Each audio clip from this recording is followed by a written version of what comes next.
to this very great occasion. First of all, before I will say what I want to say, I want Akabaman fans to put their hands together for themselves. If you know you love Akabaman, put your hands together for the legendary Akabaman. I am proud to say I am the son of the legend. My name is Famous Akaba, the son of the legendary Akabaman. Una no say Baba Akabaman they around. Akaba fans, I ask una question. Una no say Baba Akabaman they around. Una no say Baba for music they around. Put your hands together as I welcome Prince Roland Eguma Igbeneghu, the one and only Akabaman and the African Pro.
Put your hands together.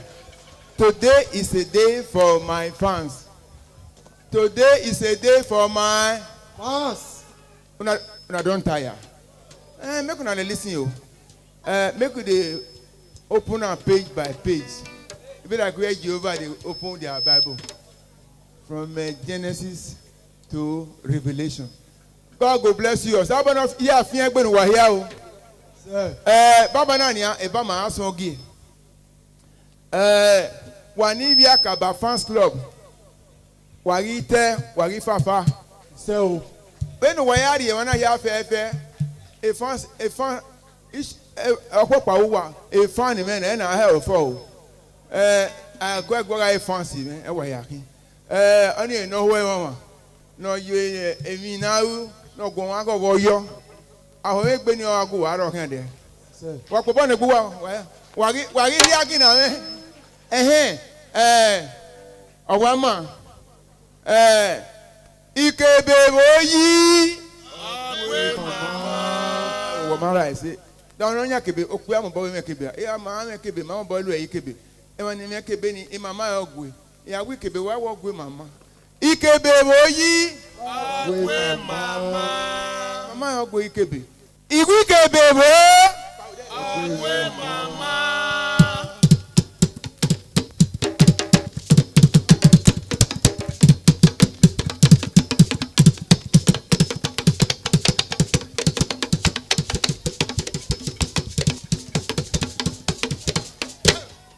Ikebe boyi. Ogwe mama. Wazi karazika azudo etete azunu ame. Eni guta ba we awon mo uri eye school.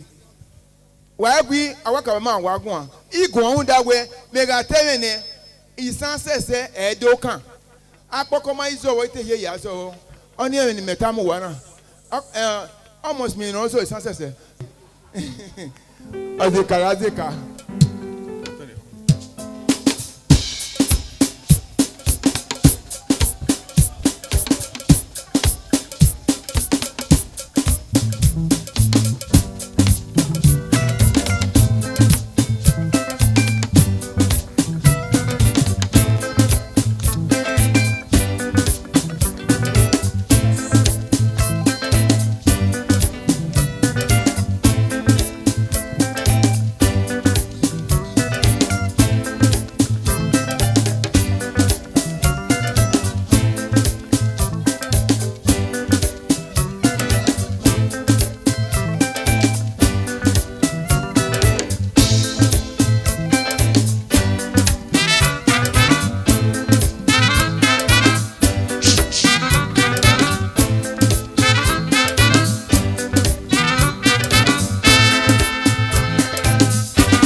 Yes, sir.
kenike be yoye.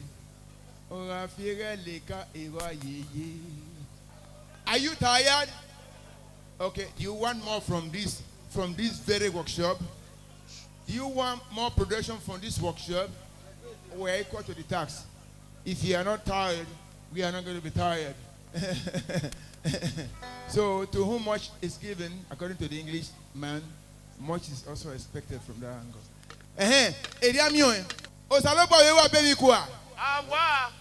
Okay, I don't know whether all of you know the Benin. Can God make mistake? No.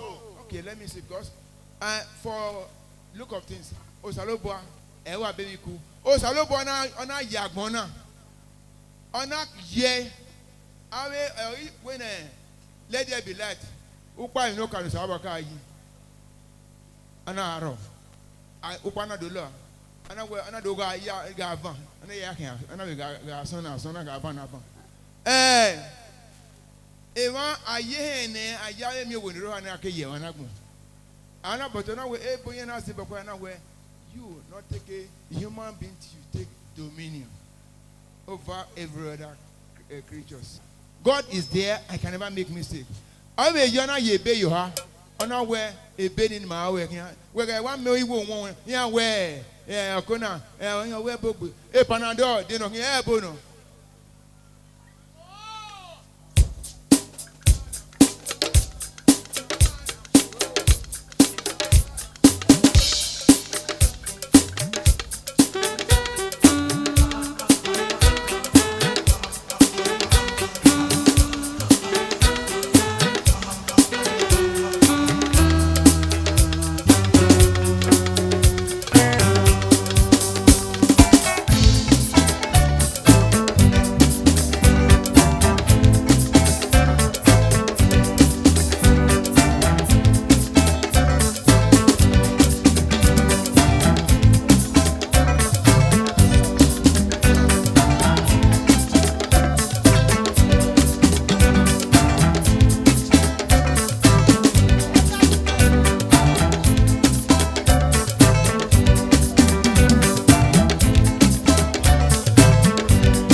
Eba ni no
yage ni wa wo wa. Ibi ma yage ni risi. Yogi aya ni rago. Ogesi no wa ya ke. Agumi. Ewa na na gire gbe isege we. Ma ka tori ogwe yi. Mara pa wa ki kan wi. O la pa ki mu ware. Immigration ki da di ware. Igonu wa kun ami si. O wa na do alo eno na mo si. O ti pa le di wa afton. O ti pa le gele gbera wo na ye. O ti pa le wi ye wo na ma nya. Ogesi no wa ya ke. Agumi. Agiga mu gbo si ko ko wa. O ko wa na gi we bi ge. Baba ri o ma o.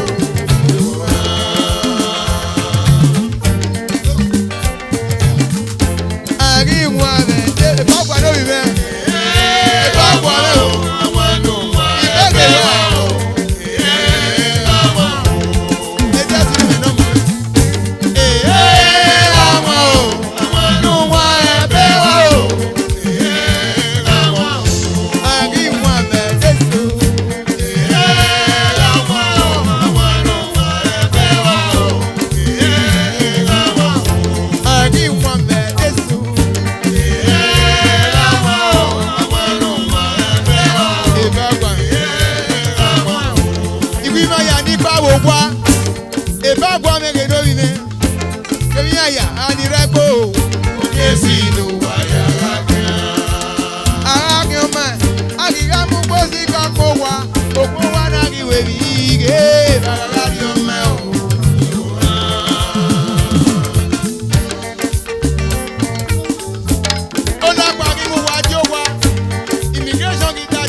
Bozi ka kwa